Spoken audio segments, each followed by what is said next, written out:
She was very pretty, blonde. Meets a high society guy. Very affluent businessman who had investments in antique stores, jewelry stores, and property. With a price on his head. The shooter had shot him 3 times in the back and then fled.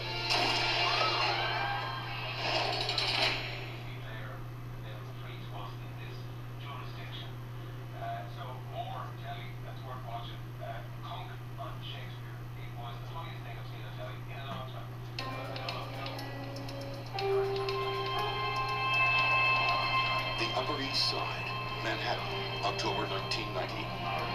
East 69th Street. Wealthy businessman George Kogan walks home from the grocery store. And when he returned to the block to go into the building, the shooter approached from behind. It was a snub-nosed revolver, .44 caliber. Got him in the back and just flew him forward. Groceries strewn all over the sidewalk. He was shot at 10:15 in the morning, and he was in surgery the better part of the day.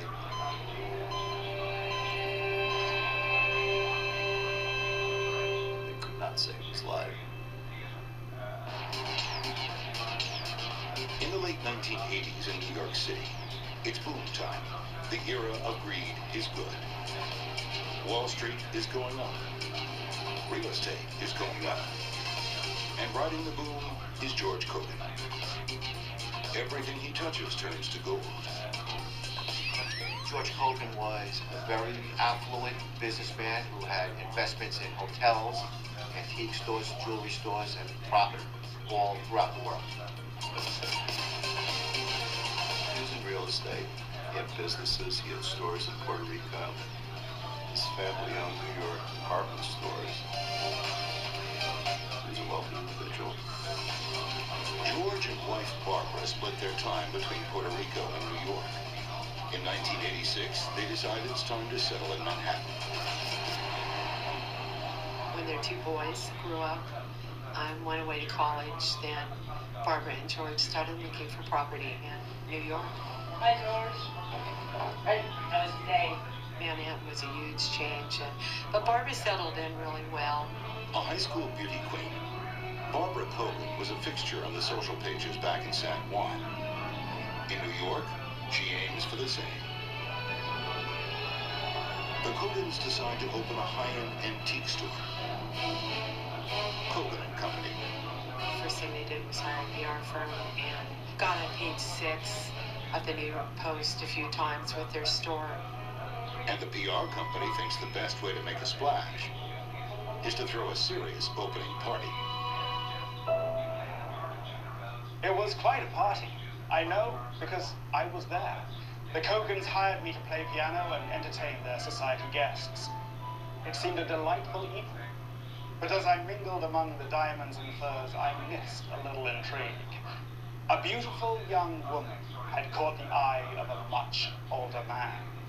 Millionaire party host, George Kogan.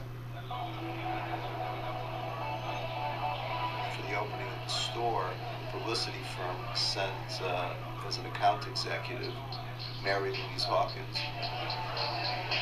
She was very pretty, blonde, and George was just kind of an average-looking guy, but quite successful, and he was quite a charm. She fell for him. Mrs. Kogan had initially thought that Mary Louise Hawkins was a good match for her son.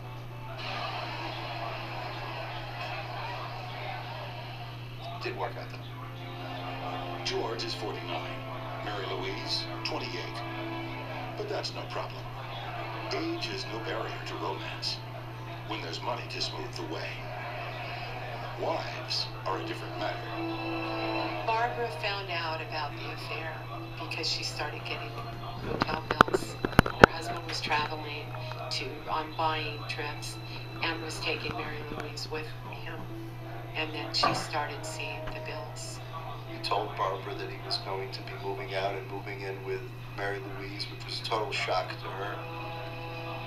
What he did was he bought a poodle for Barbara, Then he moved out and moved in with Mary Louise.